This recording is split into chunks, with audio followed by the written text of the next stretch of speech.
You want to hear something absolutely cringy? You're about to spend another $1,200 on a phone that is, at best, 5% better than the one in your pocket right now. And the worst part, you actually think it was your idea. Look, I'm going to look at you like you're crazy if you tell me your battery is dying for the third year in a row. It's not a coincidence, fam. You didn't just happen to need an upgrade, you're being played. And today, I'm going to show you exactly how the game is rigged. What's up, guys? Travis here. Now, we need to have some real talk. In the last few years, the smartphone business has shifted. It's not about innovation anymore. That ship has sailed. We have reached peak smartphone, and it's about one thing: psychological warfare. Phone companies don't want you to keep your phone. They want you to be almost satisfied. Satisfied enough to not complain, but uncomfortable enough to upgrade. And before anyone jumps in with, well, tech moves fast. No, not like this.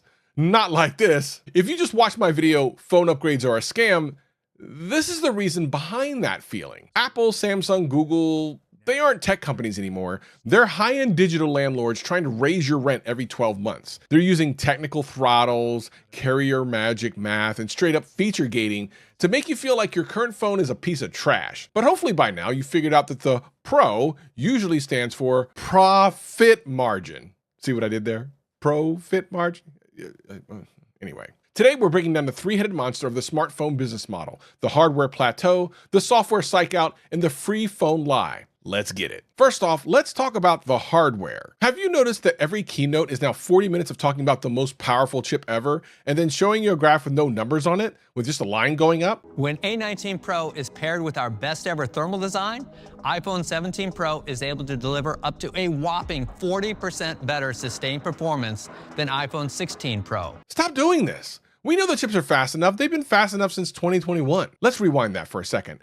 10 years ago, upgrading your phone felt exciting. Cameras got noticeably better. Batteries lasted longer. Displays jumped forward. Performance actually mattered. You felt the upgrade. Now, you want to upgrade and your reaction is basically, cool, it's a little faster, I guess. The companies know this too. So what do? They start feature gating. This is the most disrespectful thing in tech. This is when a company, let's say Apple, since they're the kings of this, takes a feature that your current phone is technically capable of doing, but they lock it behind a new model just to give you a reason to buy it. Remember when Apple Intelligence was announced? Suddenly, if you had the iPhone 15, a phone that wasn't even a year old, you were told it wasn't powerful enough for basic AI tasks. I'm sorry, what? You're telling me that a chip that can edit 4K video can't summarize a grocery list?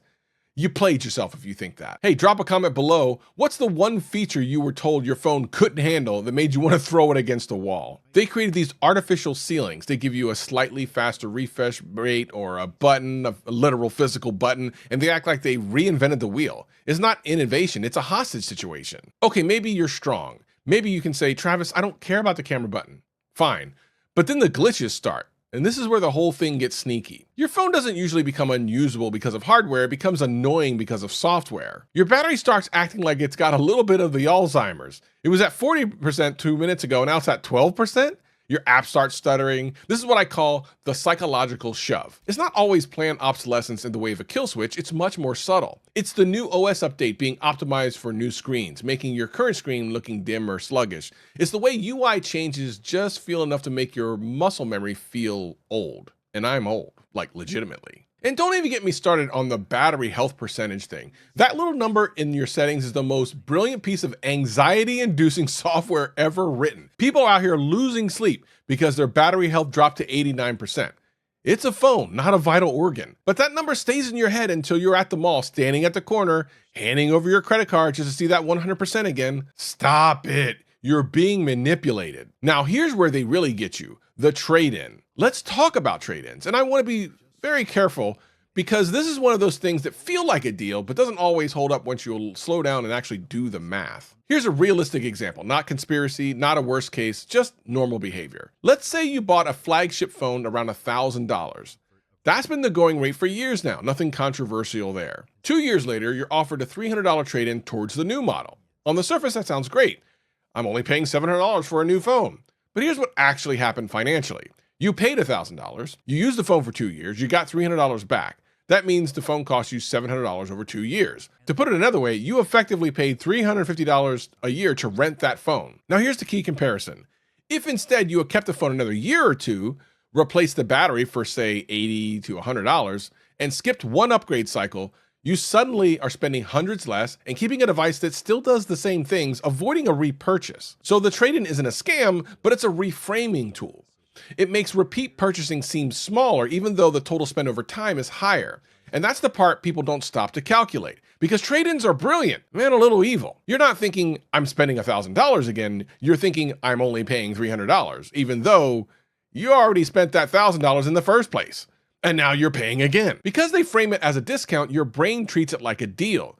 They don't want you keeping the phone, they want you returning it to the system. You see the ad that says, get a new iPhone 17 Pro for free with trade-in. And you think, man, I'd be stupid not to do this. No. You're stupid by doing it. Nothing is free. When a carrier gives you a $1,000 phone that's worth $400 on eBay, they aren't being nice. They're locking you into a 36-month installment plan. They just turned you into a subscription. You can't leave. You can't switch carriers. And by the time the phone is paid off, guess what? It's 3 years later. The battery is acting up again, and now you got another free offer waiting for you. It's a cycle of perpetual debt disguised as a tech upgrade. You're not a customer.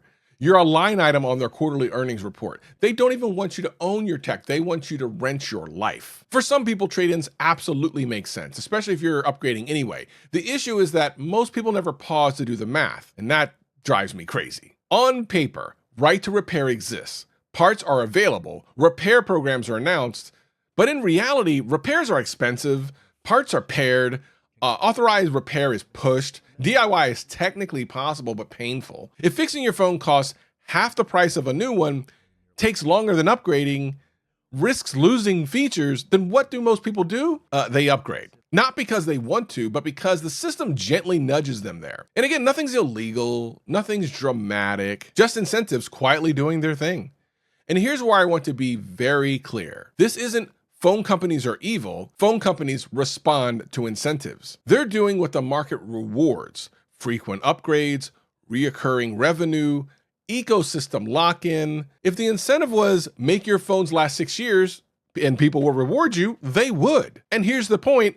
That's not the system we've built. Instead, we get phones that are powerful enough, polished enough, but never quite satisfying enough. And we did this to ourselves. Just enough friction to make you look at a new one. Look, I love tech. I'm a tech guy, but we've got to stop being Apple sheep or Samsung knights and start being fans of our own wallets. The secret the smartphone industry doesn't want you to know: your current phone is probably fine for another 2 to 3 to 4 years. If the battery's bad, spend $60 and replace the battery. Don't spend $1,200 because the marketing team told you titanium is aerospace grade. Unless you're planning to launch your phone into orbit, you probably don't need it. Don't be loyal to a brand, be loyal to yourself. I actually just did a video about this, so make sure you check that out. If you enjoyed this little reality check, do me a favor, hit that like button. It does help the channel more than you know. And if you want more of this off-the-cuff ridiculousness where I tell you stuff that big brands don't want you to hear, hit that subscribe button and join the fam. What's the longest you've kept a phone? Tell me in the comments. I want to see who the real legends are. As you know, I went from the 14 Pro Max to the 17 Pro Max, so it's been a couple years, but I did it. I'm Travis MCP. Stop buying things you don't need to impress people you don't like. And I'll catch you in the next one.